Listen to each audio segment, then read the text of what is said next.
This is Skoda OCTAVIA VRS, the 2.0-liter TSI 245 petrol. The new Skoda OCTAVIA VRS's interior follows a pattern set by the latest VW Golf and Seat Leon. The dashboard has a slightly more flowing design to it than these cars, though, and you get plenty of bright red trims to make sure you don't mistake it for the standard OCTAVIA inside. Red mood lighting on the doors and red stitching on the more supportive sports seats add to the VRS's sporty demeanor, as do the embroidered headrests and VRS-specific graphics on the driver's display. The new Skoda OCTAVIA VRS is available as a Vrs4 Hybrid model. This uses the same combination of 1.4-liter petrol engine and electric motor as the new VW Golf GTE and hybrid variants of the Cupra Leon. As a result, it produces an identical 245 horsepower and drives the front wheels through the same 6-speed DSG automatic gearbox. Skoda says it'll reach 60 miles per hour from rest in less than 7.3 seconds and reach 140 miles per hour. You'll also be able to travel for around 39 miles using just electric power. Our model is a 245 horsepower 2.0-liter engine that will come with a 6-speed manual gearbox as standard, or you can upgrade to a 7-speed DSG automatic, and it also features an electronic limited slip differential for maximum traction out of corners. There's a simply enormous amount of space for 4 occupants in the OCTAVIA, although while there's decent space for a 5th person in the middle of the rear seat, they're likely to feel a bit unloved because the seat itself isn't that plush or comfortable. The front sports seats are large with huge side bolsters to support you when you're getting where you need to be, and there's loads of headroom, legroom and adjustment, so getting comfortable will never be a problem. Rear seat occupants will feel pretty good about their lot, too, because there's also loads of space, on top of which the sculpted seats hold you in just the right way. Unless you're in the middle. The 2 outside rear passengers also get a neat little pocket on the back of the front seats for their smartphones. Although it's a shame this is sited so low, it'd be nice if you could watch videos on your phone while it was supported in the pocket. There are quite a few oddment areas dotted around the OCTAVIA's cabin. For a start, the glove box is a decent size, and it's backed up by a large cubby below the armrest between the front seats.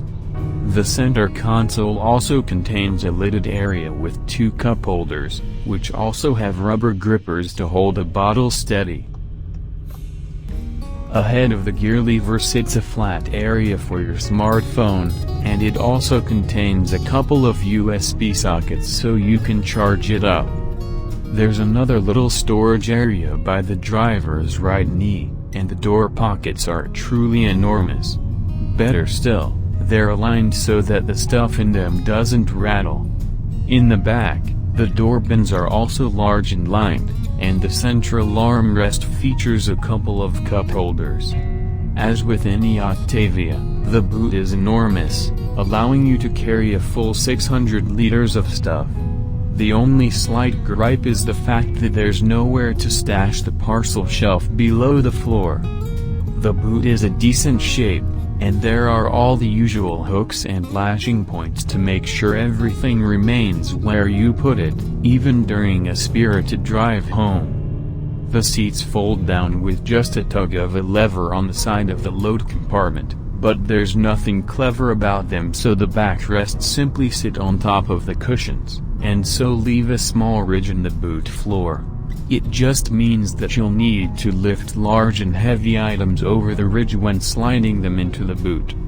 The conventional hot hatch engine is the turbocharged 2.0-liter 4-cylinder unit that produces 245 horsepower and 370 Nm of torque. This drives the front wheels through a 6-speed manual gearbox or a 7-speed twin-clutch DSG automatic and an electronic limited-slip differential to maximize traction.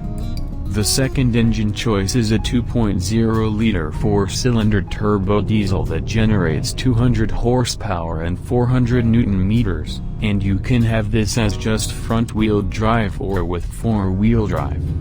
The final option is the plug-in hybrid, which links a 1.4-liter turbocharged petrol engine with an electric motor.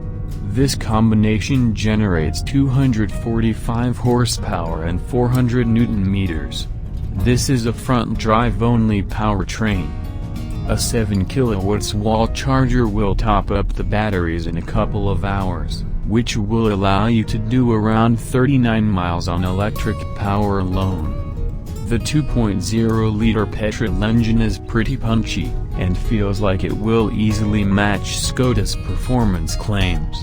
It revs cleanly and has proper strength to get what is quite a large car moving from a standstill. The twin-clutch DSG gearbox changes gears swiftly and smoothly, and does a pretty decent job of knowing which gear you want to be in at any given moment.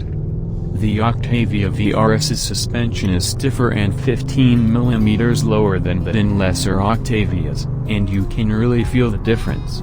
It does a good job of dealing with the UK's scarred back roads, and doesn't get too deflected by bumps.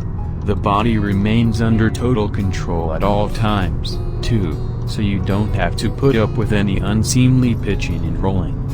The progressive steering is neat, too, because it's quick enough to require just a single turn to go from straight ahead to full lock at parking speeds, but is slow enough so that it doesn't feel frantic at faster speeds.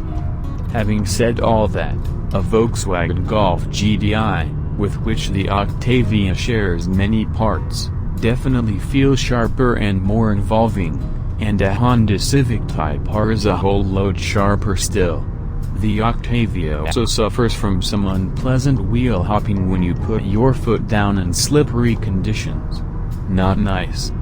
Still, the Octavia VRS also comes with matrix LED headlights that automatically block out part of their beam when a car comes towards you or you catch slower traffic. In effect, you can have full beam on all the time and the car takes care of not blinding anyone.